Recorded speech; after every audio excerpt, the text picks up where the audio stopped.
Bamako ana lamini na bolwana dugu Mali kɔnɔ Mali kɔ kan Boubacar Sidiki azigira kɛnɛ kan bɛlajɛlen jɛmu anw fɛ yan sɛbɛnfura minnu bɛ laadala boli kɛ Boubacar jamana kunnafoni a b'o de ko fɔ kunnafoni dun m'a fɔ Boubacar Sidiki k'a dɔn a na yɛlɛ dɔ kan sabula a na dɔgɔtɔ dɔ tɔgɔ duman fɔ a na dɔ jogo fɔ Boubacar Sidiki k'a dɔn ti ba kunnafoni sɛbɛn na nka a mana tigɛ Dawuda dala kunnafoni ɲuman ye min ye n'o sɔrɔla jamanadenw fɛ hakilinaw o bɛ fara ɲɔgɔn kan lafiya bɛ na Boubacar Sidiki k'a dɔn n'an sigira kɛnɛ in kan a ti ɲɛfɔ maa caman ka fara ɲɔgɔn kan sɔgɔmada in na Jimson Control denmisɛnninw n'i ka ma ale bɛ nɛgɛw la min ɲɛ Sylvie Varta ye a yɛrɛ ka kale dalen don bi a jɔn bɛ jaw la ne yɛrɛ yɛrɛ san ka a dɔn bɛ korali ko in na sa a ye korali ta a kɛra masɛri de mais fini min b'a la o b'o de ko et alors chemise min bɛ kan o tɛ n'a fɔ matron ni chemise o tɛ matron ni o gynécologue de Boubacar Sidiki ni jibi ye yamaruya di an b'an jɔ a kunnafoni na o bɛ bɛn karamɔgɔ tɔgɔ tugura ne ko bala cogo bɛɛ di Boubacar Sidiki n bɛ n bolo Boubacar don n bɛ bɔ ni sɛbɛn ye sɛbɛn min n'u k'a ma soir de Bamako Bamako wula maa min y'a sɛbɛn a tɔgɔ de ye ko Mayimuna Dunbiya Mayi ko Boubacar Sidiki i k'a dɔn pour que Idrissa Amidou Touré min ye wulikajɔ ani hakilina minnu bɛ baara kɔnɔ Boubacar Sidiki n'o ye jamana kɛrɛfɛ mɛru kɛlɛli ye ŋanamu kɛlɛli ani dunkojugu kɛlɛli sariatigi don Boubacar Sidiki k'a dɔn a bɛ ɲɛmaasoba la ɲɛmaasoba min n'o ka wulikajɔ de ye ka jamana makaran sɔrɔnin min bɛ jamana in bolo Boubacar Sidiki k'a dɔn a kana kɛ kɛrɛfɛ mɛru ye a kana kɛ kɛrɛfɛdɛn ye o de la a kumana Boubacar Sidiki a ko n'i ye jamana in yɛrɛ bolo bɛɛ lajɛlen ta k'a da ɲɔgɔn kan a bɛ fɛn kelen ko fɔ nka sɔsɔli ani majɛ bɛ fan caman na a ko o faamuyali o ka nɔgɔ maa min ye sariya kala ka sariya dɔn i bilalen bɛ min na Boubacar Sidiki o de ye jamana nafolo ka makara fɛn min ye jamana ta ye o kana suɲɛ a ka makara ni k'a sɛbɛkɔrɔ sutura Boubacar Sidiki nka n'a kɛra k'a fɔ suɲɛni barika bonyanen bɛ fo k'a fɔ a dama tɛmɛna jango cakɛda minnu sigilen yɛrɛ don ka suɲɛni ni k'a kɔlɔsi walima k'a kɔli Boubacar Sidiki o cakɛda caman de bɛ minnu kɔni ni wariba kule bɛ d'u ma awa kalo o kalo a kadiriw a baarakɛyɔrɔ Boubacar Sidiki ninnu bɛ wari min dun kalo o kalo a ko a fanga ka bon fo ka tɛmɛ o kan a bɛ ka sariyaw dun jɛlen don sabula nin kelen o kelen sigilen bɛɛ de ye jamana kɔlɔsili ani jamana ka sɔrɔ a ka se ka jidi n'i ye hakilinaw ta code pénal loi numéro 06 a ka ca Boubacar Sidiki n tɛna n da don o bɛɛ la a dɔnbaw y'a dɔn Boubacar Sidiki minnu bɛ jamana taabolo ko fɔ jango jago bolo douane ni l'impôt Boubacar Sidiki loi de finance min n'o fana sarakisɛden taara ka taa se i k'a dɔn ka ja ko sɔrɔ kɛ jamana kunna walima warijugu tali ka t'o ko k'o jɛ n'o ye blanchiment d'argent ye Boubacar Sidiki ka sɔrɔ diyagoya karaba jamanadenw ko i k'a dɔn ka sɔrɔ u t'a kalama a ko kɔnkelen don cakɛda minnu sigilen don o kama Boubacar Sidiki waasa a kana se ka kɛ o dɔnni bɛ n'i y'o cakɛdaw ta k'a lajɛ jamana kɔnɔ Boubacar Sidiki k'a dɔn a bɛ minisirisow la a bɛ jamana i k'a dɔn ɲɛmaaso yɛrɛ nagakɔrɔ a bɛ jamana sariyasow kɔnɔ nin bɛɛ lajɛlen faralen don ɲɔgɔn kan jateminɛ de ka kɛ suɲɛni kana se ka kɛ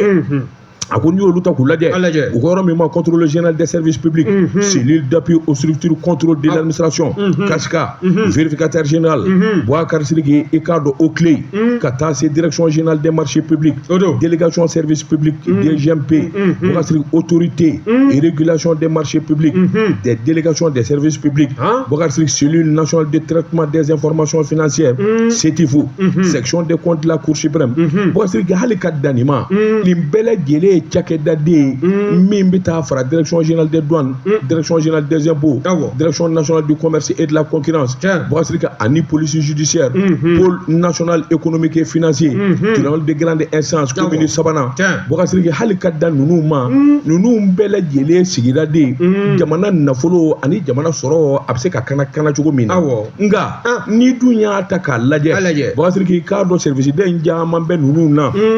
minnu ka baara kɔni Boubacar Sidiki k'a dɔn san o san olu kɔni u bɛ sɛbɛnni de kɛ n'o ye rapport ye ka se k'o da kɛnɛ kan ten nka u bilala minan min kɔnɔ yalima o kɛra k'a dafa wa Boubacar Sidiki i k'a dɔn i b'a ye k'a fɔ a caman ma dafa sabula ko don o don i n'a mɛn nin miliyari kasabi in jɔnna nin yɔrɔ in na i n'a mɛn ŋanamu-ŋanamu kɛra nin yɔrɔ in na Boubacar Sidiki nin bɛɛ lajɛlen kun a ko olu bɛ yɔrɔ min n'o ye procureur Idrissa Amidou Touré Boubacar Sidiki ale bɛ min kanu ani ale yɛrɛ fɛ baara min kɔni n'o de kan ka kɛ ka dafa ka ɲɛ Boubacar Sidiki n'i y'a suɲɛ i ngɔnɔ ka bisi k'a fɔnɔ Boubacar Sidiki k'i minɛ k'i don san 5 san 10 kaso yalima o bɛ jamana ka wari sɔrɔ wa ka gɛlɛn bon n'a y'a minɛ k'a datugu a bɛ tila ka bɔ a bɛ wari in to a b'a bɛ dun bon Amadou Toumani Touré diyagoya dɔ hakili ka jigin a la a ye nin de kɛ ka kɔn Boubacar Sidiki a ko ka denbayatigi minɛ k'a don kaso n'e m'a lamaloya tɔw bɛ siran cogo di n'i y'a lamaloya wari bɛ sɔrɔ wa awa a wari fana man ka dun ten ka d'a ma quoi merci non an ka bɛɛ kelen ka sa e ye wari suɲɛ Boubacar Sidiki safurula e tɛ i y'a dɔn n y'a yɛlɛma o Boubacar Sidiki nin ye wari suɲɛ a minɛna ka don san 10 kaso a ye san 10 kaso kɛ wari min suɲɛna jamana kɔnɔ wari ma sɔrɔ a bilalen a ka wari in sara jumɛn in ka di e a ka bila a ka wari sara cɛ y'o de fɔ o waati dɔw la ka minɛ k'a bila kaso la ka wari fana sara procureur y'o de fɔ Boubacar Sidiki a ko o kɛwale minnu bɛɛ a ko ale kɔni ye min faamu kosɛbɛ Boubacar Sidiki o de ye i ka koro i ye wari min dun i ngɔnɔ na i k'a wɔgɔbɛ ka bɔ Boubacar Sidiki k'a dɔn jamana k'o sɔrɔ joona o de ka fisa kosɛbɛ nka min kɔni ye cakɛda minnu fana bɛɛ n'u kan ka jamana kɔlɔsi ka jamana makara Boubacar Sidiki i k'a dɔn wariba kule de bɛ d'u ma a caman de bɛ yen fana Boubacar Sidiki k'a dɔn sigi kelen don k'u makɔnɔ baara min na n'o ye ka kɔn ka jateminɛ kɛ n'o ye ka kɔn suɲɛni kana se ka kɛ nin yɔrɔ in na Boubacar Sidiki olu caman bɛ yen olu kun tɛ sabula olu bi baara min kɛ Boubacar Sidiki n'olu bi baara min kɛ olu ka sara ka ca siɲɛ 100 n'olu ta ye Boubacar Sidiki i k'a dɔn procureur Touré n'o ye Idrissa Amidou Touré a y'a jira k'a fɔ jɔnbala waati dɔ sera jamana kan ka hakili jagabɔ Boubacar Sidiki i k'a dɔn ka jateminɛ kɛ ka sababu kɛ mun ye Boubacar Sidiki n'a fɔra wari bi bɔ i k'a dɔn i bɛ sara min kama o dun ma ɲɛ walima o dafalen tɛ yalima waati dɔ ma se nin cakɛda ninnu dɔ ka bɔ a la wa walima yɛlɛma ka don a la wa mais tiɲɛ don tiɲɛ don dɛ a hakɛ ka ca a ka ca tɛrɛmɛ sisan nin bɛɛ ka ca wa wari bɛ di nin bɛɛ ma wa u ka sara danda la ni mun ye sɛbɛn ye an ye min bɔ soir de Bamako kɔnɔ Bamako wula karamɔgɔ Tuma Tunkara soir de Bamako wula an bɛ u fo ko ni dɛgɛ n'o ye jifilen sara min b'a kamana bɛɛ ga ni ye n tɛgɛ don ni sɛbɛn bɛ bɔ sɛbɛn min n'o k'a ma ko nouveau réveil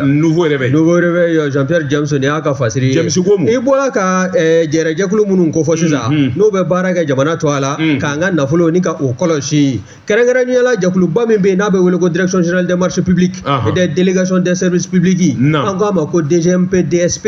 n'i y'a lajɛ e ko tɛgɛnkɔni sin t'a fana na wa ŋanamu sira fɛ sugubulon dɔ kɛla a y'o ta k'o di AGTR Mali ma waasa min ye kunnafoniko ye a dila o sira de kan primature to a la nka n'i y'a lajɛ olu minnu ye jɛkulu ye n'o ye cakɛda ye n'o kan ka an ka jamana sugubulonko ni k'a lajɛ n'a fɔra ko olu bɛ maa tɔw gɛn ka bɔ fili min na olu yɛrɛ bɛ taa bɔ ka bɛn o dingɛ kɔnɔ galangadaw i y'a dɔn kɔni k'a bɛ gɛlɛya bawo n'i y'a lajɛ sugubulon min n'o taara ka di AGTR Mali ma a sugubulon appel d'offre ma kɛ ka maanifinw wele ten dɔrɔn ka n'u sigi ne ni e ye misali an ka kuma latɛmɛ ani ɲɔgɔn cɛ ayiwa n ye sugubulon d'i ma yalima o ka kan wa o man kan bawo n'i ye sugubulon dili sariya bolo ta k'a lajɛ DGMP a yɛrɛ a sigi fura dama ka na se bi ma sɛbɛnfura caman bɛ o ɲininkali bɛ kɛ i la n'a ma ye k'a fɔ k'i gɛrɛjɛgɛ donna sugubulon la taabolo dɔw bɛ kan k'olu siraw la taama tɔrɔmɔɲɔ sara bɛ o la sɛbɛnfura dɔw bɛ olu ɲinili o bɛ kɛ ka ɲɛsin ma i b'o bɛɛ lajɛlen ɲinini ka na n'a ye wa n'o dafala waati min sugubulon o b'a sɔrɔ aw caman de y'aw kan bɔ a nɔfɛ min ye e ka taabolo ye sa jamana yɛrɛ to a la n'a sɔrɔla e ka musaka o de hakɛ k'o jigilen don tɔw ta n'olu bɛ e ta in sanfɛ i b'a ye k'a fɔ sugubulon o bɛ ta ka d'i ma o b'a sɔrɔ sɛgɛsɛgɛliw bɛɛ lajɛlen y'a jira k'a fɔ e n'a sɔrɔli ka kan nka ka taa sugubulon kɛ e ni ne an b'a dala fɔ n'an ko ko marché gré à gré i y'a dɔn o y'o to a de yɛlɛma kɔsa in na ko libre entente n'an bɛnna min kan libre entente gré à gré o y'o tɔgɔ de jɔsi ka bɔ yen k'o falen ko k'o kɛ libre entente ye a bɛɛ ye kelen a bɛɛ sonyɛli kan gré à gré o tɛ n'an bɛna ɲɛngwɛ a filɛ nin ye nin bɛɛ n'a ka n'i y'a sɔrɔ i kan ka min d'u ma filanan ye jumɛn ye libre entente an bɛ lafiyalen n'an nin bɛɛ ye ko tubabukan ɲɔgɔnna kan kalabanci kan ayi maa ɲɔgɔnna ye naam deuxième bɛ jɔn ko ala tɛgɛ nkɔni sin b'a la sugubilo min n'a y'o ta k'o di AGCR Mali ma i b'a ye n'i y'a nafolo ta k'a lajɛ CFA wari $45 o kɔni o de taara sugubilo in o gɔngɔn fɛ nka nafolo in k'a kun sariyabolo y'a jira sa k'a kun man ka di nin cogoya in na ale min bɛ sugubilo bɛɛ lajɛlen ni k'a kɔlɔsi jamana seleke 4 kɔnɔ n'a fɔra k'ale yɛrɛ taabolo kɛla nin ye ko ka taa sɔrɔ sariyabolo bɛ fɛn min fɔ o de ye sugubilo n'a ma ɲɛ k'a fɔ k'i b'a kɛ marché gré à gré ye ko hakɛ o man ka tɛmɛ $24,000 kan mun bɛ t'o se $45 ma a n'a kun kan fɛ wa n'o tɛmɛna ka bɔ yen a ka kɛ fana maa minnu bɛ yen n'olu kan k'u kanbɔ sugubilo ɲinili sababu la maa kelen de sɔrɔla min ka sɛbɛnfuraw bɛɛ lajɛlen dafalen don a bɛ ta ni k'a di o ma marché gré à gré kuma bɛ se ka fɔ yen n'o fana bɔla yen sugubilo tala ka di maa dɔ ma min ye ɲɔgɔndanw ye o bɛɛ baalen kɔfɛ ni délai n'o ye furancɛ o tala ka d'a ma k'a kan ka sugubilo ni k'a waleya n'an b'a wele ko délai d'exécution ka bɛn furancɛ dɔ kɔnɔna ma o furancɛ bɛ ɲini ka surunya a kɔni se t'a ye dabali t'a ye sugubilo in tɛna se ka bɛn ni o waati kofɔlen ye a bɛ se ka minɛ a la gré à gré ko kuma bɛ se ka fɔ yen fana k'a minɛ a la k'a di maa wɛrɛ ma se bɛ maa min nka wari ma d'a ma fɔlɔ kɔni wari ma d'a ma fɔlɔ naam i b'a dɔn kɔni ni soumission ninnu kɛla soumissionnaire ni appel d'offre kɛla maaw de bɛna ka n'u ka dossier ladon o tɛ soumissionnaire ye sa n'i nana nafolo dɔ de bɛ yen o bɛ f'i ɲɛna i b'o sara o bɛ taa dossier bilatɔla kan frais de dossier voilà i tɛ affaire dɔ a bɛ fɔ de ma les frais de dossier ça c'est le business o t'a escroc gamu ye wa naam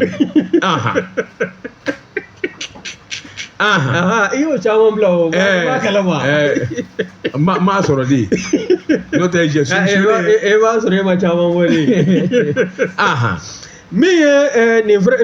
marché gré à gré ye deuxième bɛ o kɔnɔna na jɔn ko ala jalakili taamɛ ni ka ɲɛsin a ma a ka taabolo min filɛ n'a ye sugubilo $45,000 n'a kunkan fɛ k'o ta k'o di AGCR Mali ma communication o juru la primature to a la k'a ma kɛ jɛlenya kɔnɔ wa taabolo caman bɛ a y'o bɛɛ lajɛlen sɔsɔ wa n'i y'a lajɛ fana waati ni don nataw kɔnɔna na n'a ma ɲɛ k'a fɔ e bɛ maa dɔw dɔdɔli ma sugubilonko la e min yɛrɛ ye sugubilontigi ye n'e kan ka maa tɔw kɔlɔsi n'a fɔra ko dingɛ minnu bɛ yen k'e yɛrɛ taara bɔ ka bɛn o kɔnɔ ko yalima ko maa kan k'e sama ka bɔ wa ɲininkali bɔ mɛ ka kɛ nin ye sɛbɛnna y'a salo ka bɔ nouveau réveil kɔrɔ Jean-Pierre James a ka fasiri Babatiriki n bɛ bolo bugɔ ka don n bɛ bɔ ni sɛbɛn ye sɛbɛn min n'u k'a ma l'indépendant a bolo ko siɲɛ 600 siɲɛ 200 siɲɛ 12 maa min y'a sɛbɛn Babatiriki i k'a dɔn taalen ɲɛfɛ Dawuda Sangare n'a ɲɛf'i ye Babatiriki a ko an bɛ don min na i ko bi kun bɛ di kun dere tɛ di Babatiriki mɔɔw tɛ kelen ye n'i k'i bɛ mɔɔw feere ɲɔgɔn sɔngɔ na dɔ bɛ nimisa siga t'o la Babatiriki i k'a dɔn sɛbɛnnikɛla ko olu ye sɛbɛnni min kɛ n'a numéro ye ayiwa 6221 Babatiriki i k'a dɔn min kɛra ntɛnɛndon o tɛ kunun ye de u kun y'a sɛbɛn sɛbɛn yɛrɛ daminɛ na ko an ka jamana jagokɛla kunnasini an ka jamana sɔrɔ bosola dɔ bɛ yen min dɔ a ye ko Ibrahima Karaɲara Babatiriki ko i k'a dɔn kɛnɛ k'a kɔ Senegali jamana na ŋanamu kadira la sabula sɔmin kelen bɛ CFA wari miliyari 5 ani $700,000 Babatiriki a ko i k'a dɔn kuma in ye nkalon kuma ye namara kuma Babatiriki k'a dɔn namara tulalen don kɛnda la a ko Karaɲara kamalen min don a bɛ fɔ denmisɛnnin jini Babatiriki n'i kɛra maa gɛrɛgɛma ye n'i kɛra baarakɛla ye Babatiriki n'i kɛra kodɔnna ye i ka da la k'a fɔ jugu tɛ ban i na hali n'u dɛsɛra i la nin ɲɔgɔn na karabu kumaw u n'o de kɛ Babatiriki k'a dɔn dɔ bɛ yen fadenya jugu b'a n'o ni ɲɔgɔn cɛ o min ye taamali kɛ Senegal ko a nata fɛn ɲini ale dɛsɛra kolokoto a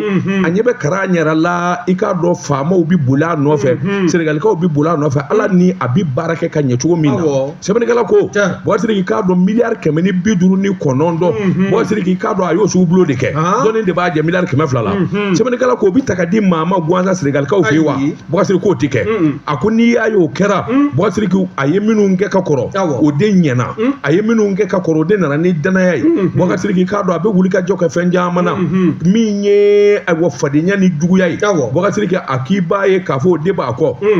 Sénégal journal dɔ bɛ yen ko a na kɛ o de ye nin sɛbɛn Bɔkasiri i k'a dɔn a na kɛ a yɛrɛ ɲɔgɔnna jagokɛla dɔ bɛ yen a na kɛ o de bɛ nin ko in kɔkɔrɔ Bɔkasiri a mana tigɛ da o da da la Kara ɲɛna kɔni i k'a dɔn a nisɔndiyalen don sabula kabini san 2022 Bɔkasiri i k'a dɔn n bɛ faso kɔnɔ ka baara kɛ n na jamana wɛrɛ nɛnɛ Bɔkasiri o de y'a se Sénégal sabula n'i ye Sénégal ta k'a lajɛ an dafɛ jamanaw i b'a ye k'a fɔ an ka jamana den caman kelen bɛ ka zuwele da ye wa baara ɲɛn'u bolo fana koyi Bɔkasiri k'a taa kun filɛ a taalen min kɛ n'a ni Sénégalikaw ye ɲɔgɔn ye i bɛ mun ni mun kɛ n bɛ se nin na n bɛ se nin na n bɛ se nin na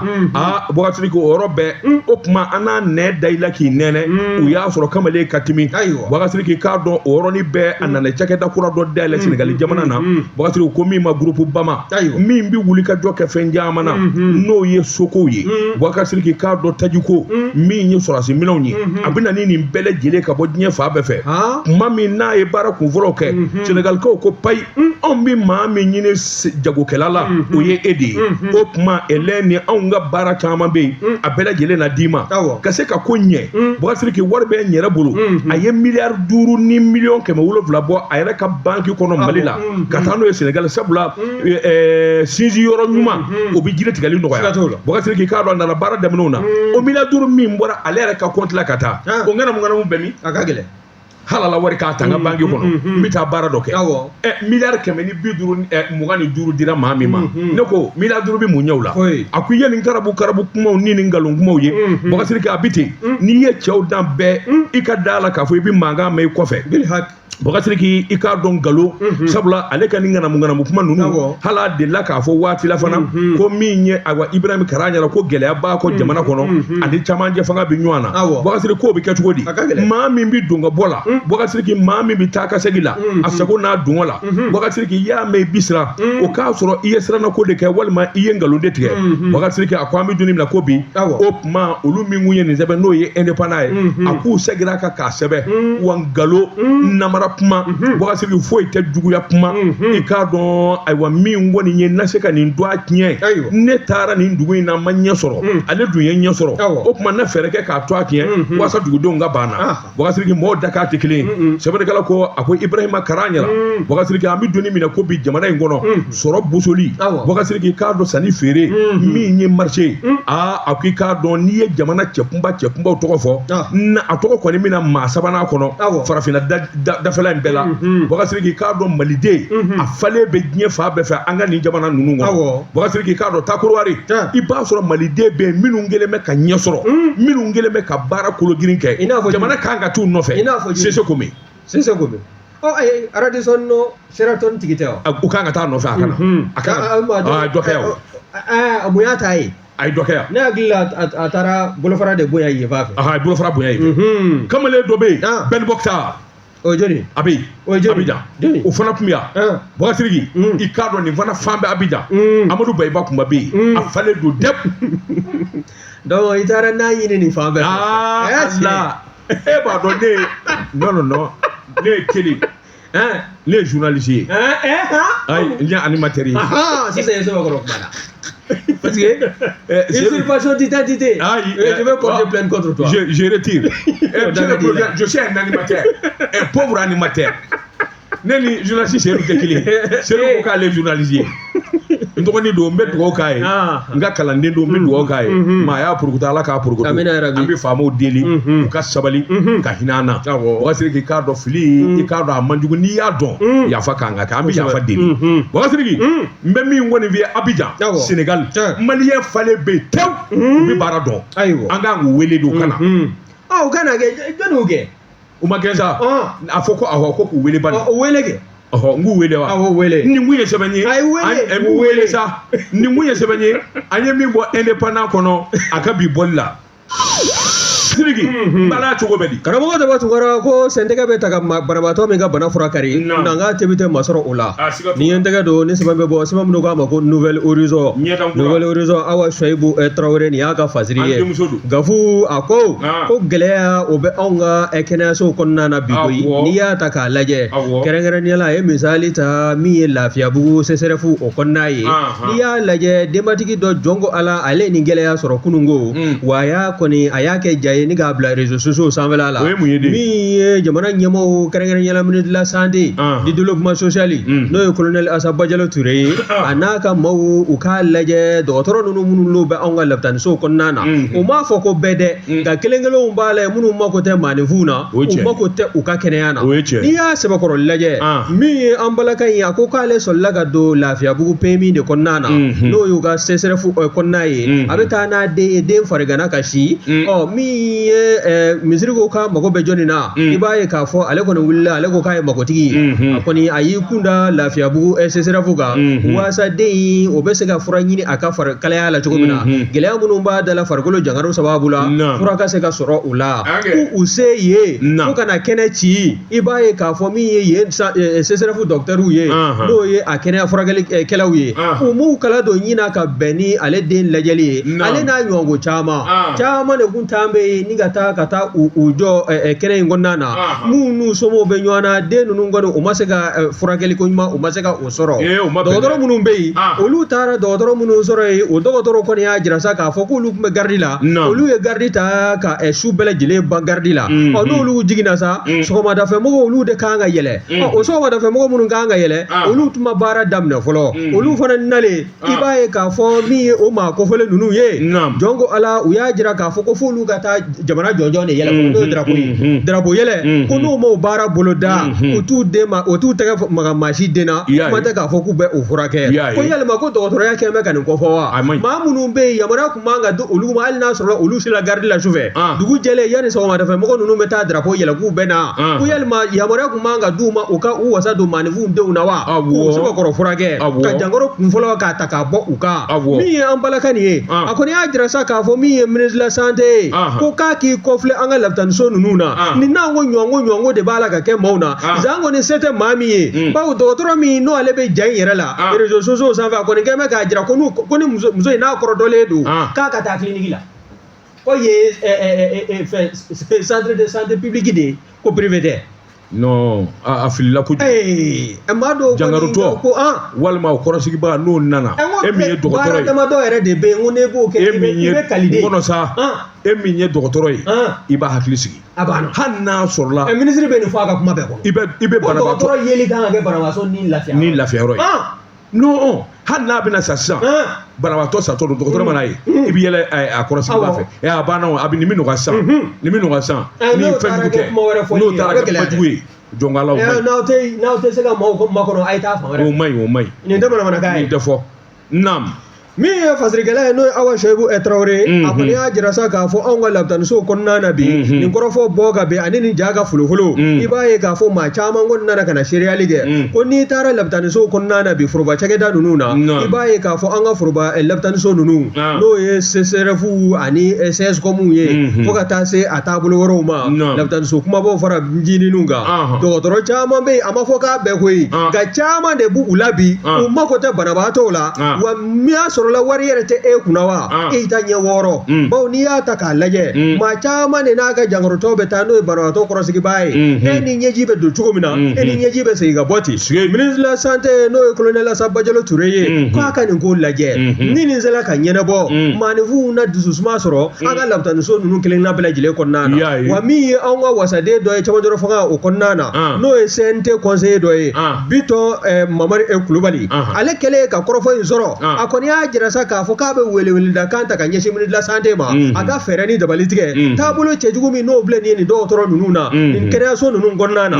u bɛ se ka falen cogo min na u k'a ɲɛɲini ten n'o tɛ ko ni jamanadenw n'olu kɔni taabolo taara kɛ nin ye u bɛ kunbɛn nin cogoya in na lapitanisow la dɔgɔtɔrɔw fɛ ka taa sɔrɔ anw ka foroba cakɛda olu yɛrɛ de ko nin kɛnɛyaso ninnu na n'o ye jamana ka kɛnɛyaso ye ko n'an jankɔrɔla bɛɛ an k'an kun da yen kan nin bɛɛ lajɛlen de b'a to maa caman bɛ yen zan ko wari tɛ minnu kunna n'u ye bana sɔrɔ u bɛ t'u ka so bana yɛrɛ a tɛna ɲɛ min kɔ a laban bɛ tila ka kɛ o ye nin ko ye sɛbɛn n'a salo ka bɔ Nouvelle Horizon kɔnɔ Awa Seyibu Tarawele a ka fasa Boubacar Sidiki n bɛ n bolo bugɔ ka don n bɛ bɔ ni sɛbɛn ye sɛbɛn min n'u k'a ma le progrès ɲɛta a bolo ko siɲɛ 400 siɲɛ 27 Boubacar Sidiki sanfiɲɛ mana wuli ni bama bolila k'i suru ji kɔnɔ siran tɛ yen y'a ka so de ye Boubacar Sidiki a ko an bɛ donni min na ko bi cakɛda min n'a ka kan ka kɛ Mali ma hinɛ ye n'a ka kan ka kɛ Mali ma sɔrɔba ye Boubacar Sidiki i k'a dɔn a ɲɛmaaso kɔni gɛn bɛ tirijuguya yɔrɔ ye sabula min ye CMDT ye Boubacar Sidiki nin sa damadɔ laban in kɔnɔ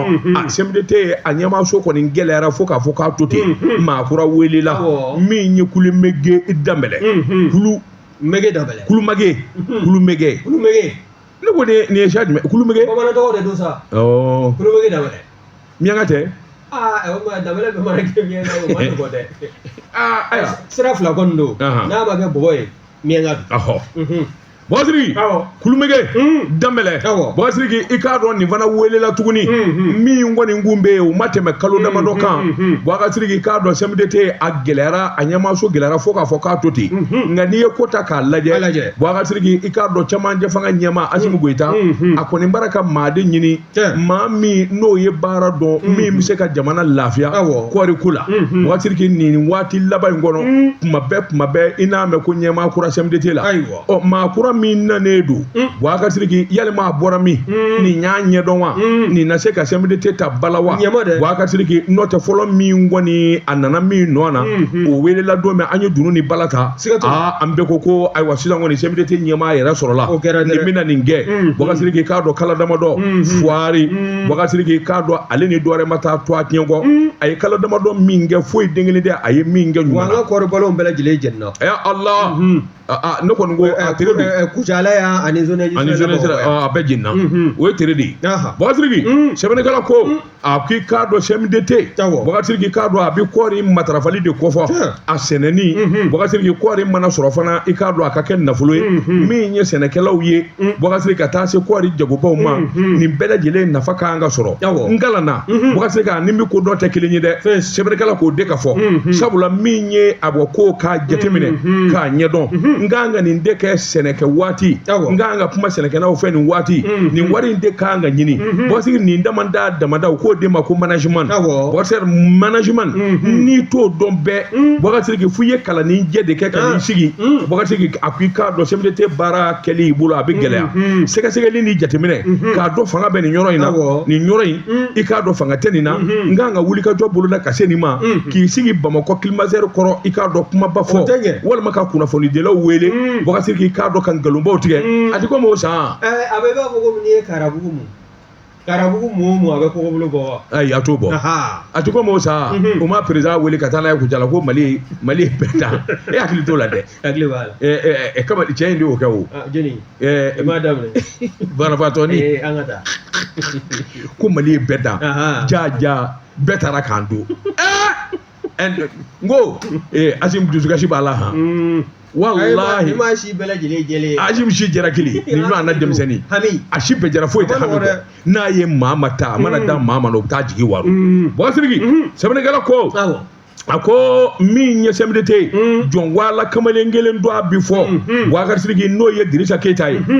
jɔ ko a la Dirisa Keyita ɲɔgɔnna sɔrɔli a ma fɔ a ti kɛ dɛ a bɛ se ka kɛ nka Dirisa Keyita ye min kɛ CMDT la Boubacar Sidiki i k'a dɔn jamana bara k'o ɲɔgɔnna de ɲini min welela kɔsɔn in na n'o ye awa Kulumege Danbɛlɛ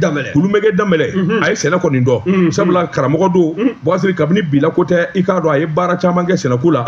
nka min ye awa sɛnɛ ye ani nafolo ka se ka kuro ka fara ɲɔgɔn kan Boubacar Sidiki o fana dama ka mana ye n'a kɔni ka kegun mun ni mun ye tɔw bin de ye mun ni mun kɛra sababu ye tɔw ka taa mun ni mun kɛra sababu ye tɔw ka na ɲɛ sɔrɔ Boubacar Sidiki n'a y'o dɔn ka ban baara bɛ nɔgɔya bolo nka a caman b'a la n'a fɔra i kɛra CMDT ɲɛmaa ye Boubacar Sidiki k'a dɔn ayiwa min ye affaire kɛlaw ye marchetigiw Boubacar Sidiki u bɛ sin ka carton kɔlɔsi u la dɛ ayi u tɛ se o u b'a dafiri kana siga u bɛ sin ka carton fa wari la ten wallahi n bɛ min di je connais le système c'est ça n'a fɔra i kɛra yɔrɔ dɔ directeur marché bɛ yen u bɛ sin ka carton de fa wari la ka taa a sɔri ten directeur kura o fɛn carton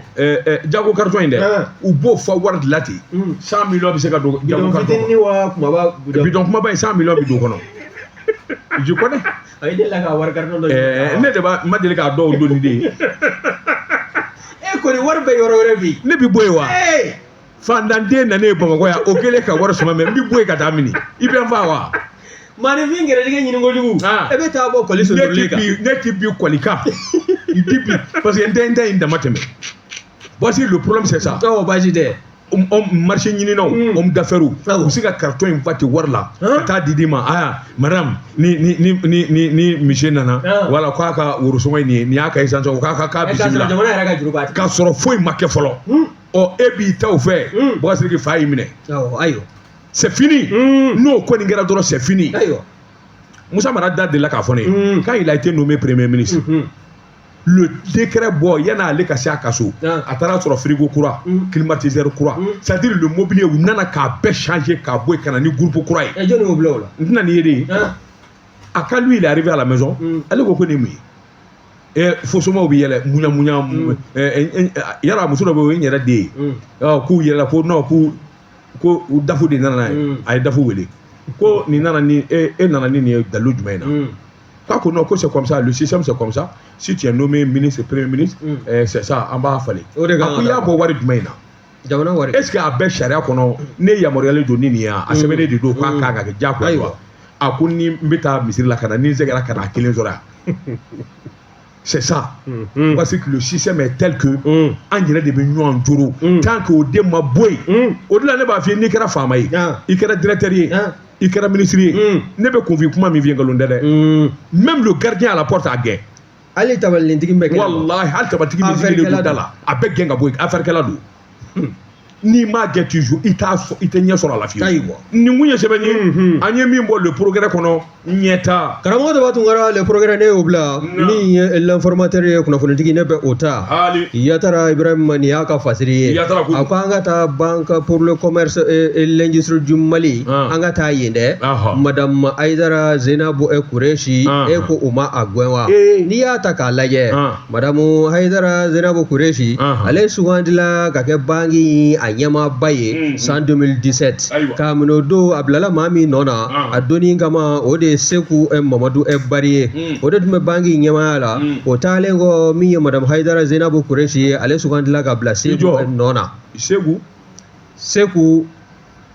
Mamadu Bari l'actuel président de l'association des PUL o do kɛ capital kana fɛ waya dɛ a ka ɲi a ka ɲi ko bɛ yen koyi ala a ka ɲi Boubacar wa nin bɛɛ kɛra ne ɲɛna a ka ɲi ten sa ce qui s'est passé juste n ka kuma wa ayi a ka ɲi i to ka n y'a to le président de capital club a tun bɛ Canada de o n bɛ se k'a ta n y'a to yen k'i kana kuma n y'a bila ayiwa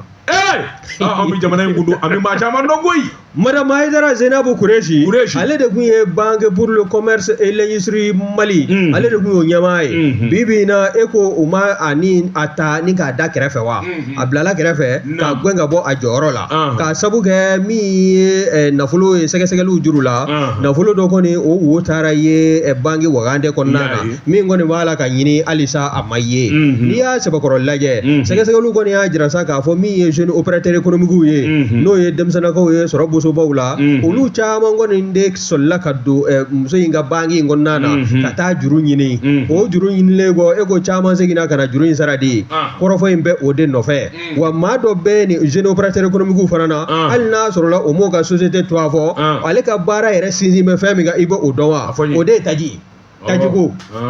ninnu bɛɛ lajɛlen de taara muso nɛgɛ sa ka wari juru ta k'u kɔ bugɔ awɔ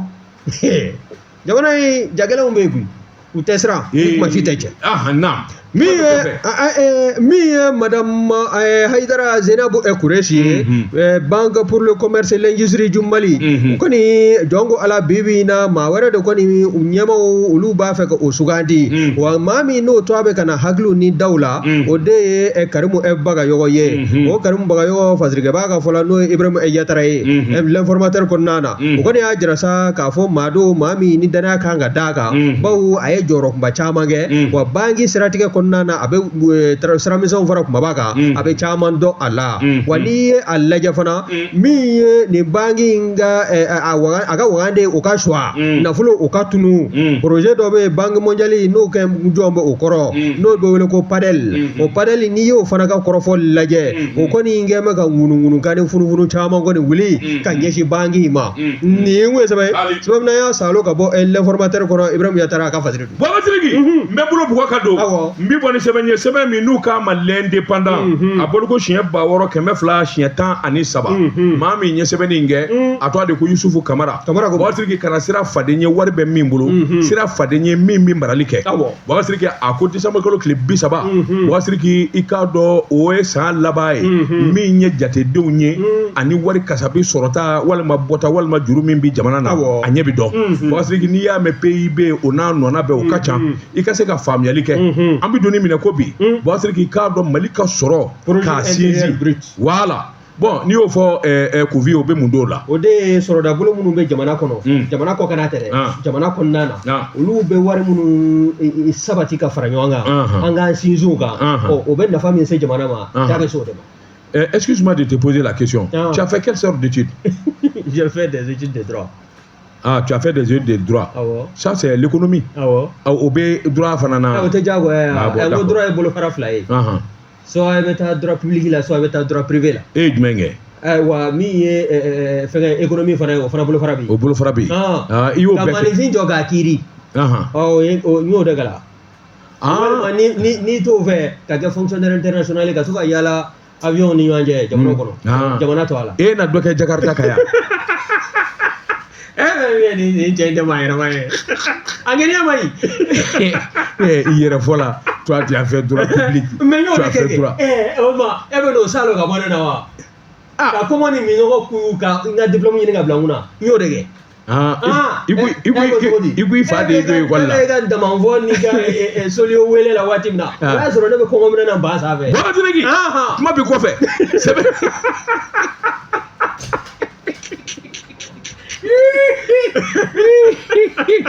Sɛbɛnnikɛla ko Baba Sidiki k'a dɔn maa ti wari dɔ jamana in kɔnɔ ka tɛmɛ ni bɔbɔkɛ pasa in kan min ye Alfuseni Sanu Alfuseni Sanu Baba Sidiki k'a dɔn juru min bi jamana na bi jamana kɔ kan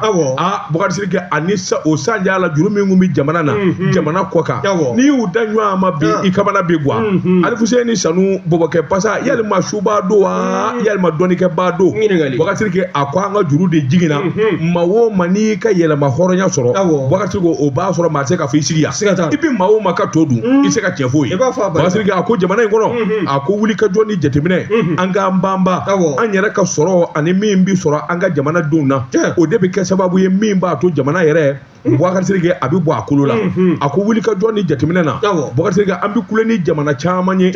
nin jamana in ɲɛda ka ɲi sɔrɔ bɛ nin jamana in na nin bɛ ta nka juru min b'u la Baba Sidiki ayiwa diɲɛ kɔ kan n'o fɔra i ye i k'a dɔn i kamana bɛ guwa Baba Sidiki a ko san 2024 ka n'a bila bi la Mali ye accord damadɔ sɛbɛn accord min n'o kɛra ani Banque Ouest Africaine de Développement BOD ani Banque Malienne Baba Sidiki k'a dɔn miliyari 100 ani miliyari 95 CFA wari Baba Sidiki a ko n'i y'a ta k'a lajɛ olu donna projet de la projet minnu n'u donnen don o ko min ma financement programme de développement irrigation dans le bassin du Bani Selinge Baba Sidiki o k'i bɔ a la min ye moyen Bani ye o fana b'a la Baba Sidiki o wari kasabi olu dabɛn ka taa se i k'a dɔn min ye projet de résilience communautaire ani aba service inclusif au Mali Baba Sidiki n'o ko a ma ko Malidenko o fana b'a la o wari fana dabɛn Baba Sidiki a ko nin ko in damanda n'a y'i b'o la k'a fɔ juruba taara Mali bolo Baba Sidiki an y'an hakili don sɔrɔ min bɛ kɛ an juruw bolo min ye sanu ye Baba Sidiki foyi ma pasa min ye wari ɲini kɔ foyi ma pasa jamana ka sɔrɔ bɛ se ka ji di o kɔ bɔbɔkɛ bilen Baba Sidiki a ko n'i ye wuli ka jɔ ta k'a lajɛ sɛbɛnnikɛla ko jateminɛ ani ka kɔ ka k'o kɛ Baba Sidiki o de bɛ kɛ sababu ye jamana a sɔrɔ ka se ka ji di min ye sɔrɔ ye a ka se ka bɔli kɛ fɛn caman bɛ majɛ la tiɲɛ don nka an ye ko daminɛ cogo min na tan n'an bara ka taa Baba Sidiki sabula an bɛ donni minɛ ko bi jamana ka juru miliyari 7,294 ani 4 o de juru bɛ Mali la kɔ kan nka n'i y'o yɛrɛ fana buso k'a lajɛ i b'a ye k'a fɔ tɔ ti to a la nin kun ye sɛbɛn ye an ye min bɔ indépendant kɔnɔ a ka bi bɔli la e yɛrɛ ɲɔgɔnna an t'an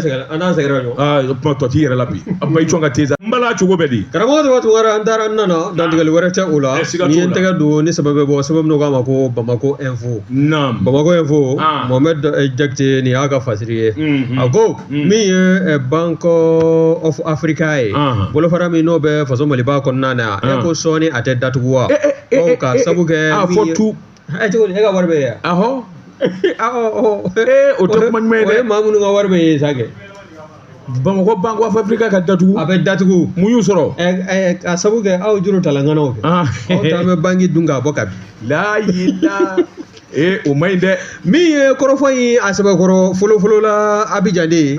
lajɛrɛba dɔ senfɛ lajɛrɛ min n'i y'a ta k'a lajɛ Bank of Africa bolofara 6 de b'a la an k'a ma ko filiali o 6 in i b'a ye k'a fɔ anw ta bɛ o la n'o ye faso Maliba Bank of Africa ye wa bɛɛ lajɛlen kɔ sɛbɛnlen bɛ jɛkuluba min na an k'o ma ko Bourse Régionale des Valeurs Immobilières n'i y'a o de ye BRVM ye n'i ye a lajɛ i b'a ye k'a fɔ kɔrɔfɔ ninnu senfɛ a jirala k'a fɔ min ye juru camanbaden de ta la banki in kɔnɔna na minnu bɛ yen ni garanti ma da u kun kɔrɔ Allah o kɔni o tɛ banki salen ye banna o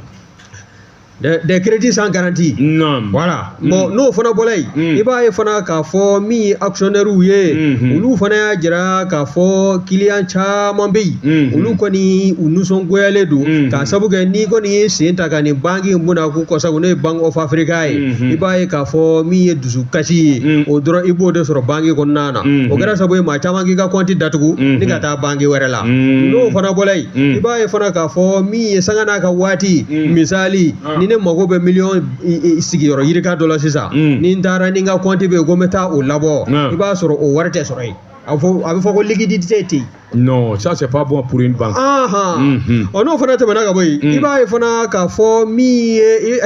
n da bɛna se kuma yɛrɛ de ma sisan fɔ n ye dɛ min ye banki actionnaire ye n'i y'a dɔn san mana yɛlɛma olu bɛ fara ɲɔgɔn kan banki ye warijagola de ye u ka tunɔ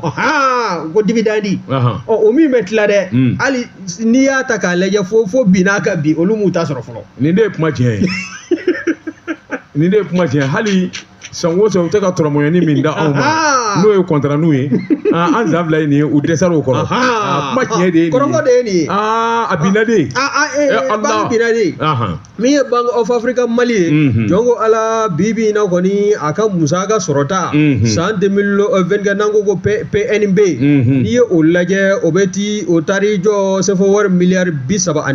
n'a kunkanfɛn na monsieur l'économiste PNB PNB ye PIB de f'i ɲɛna tɛ PNB dɔn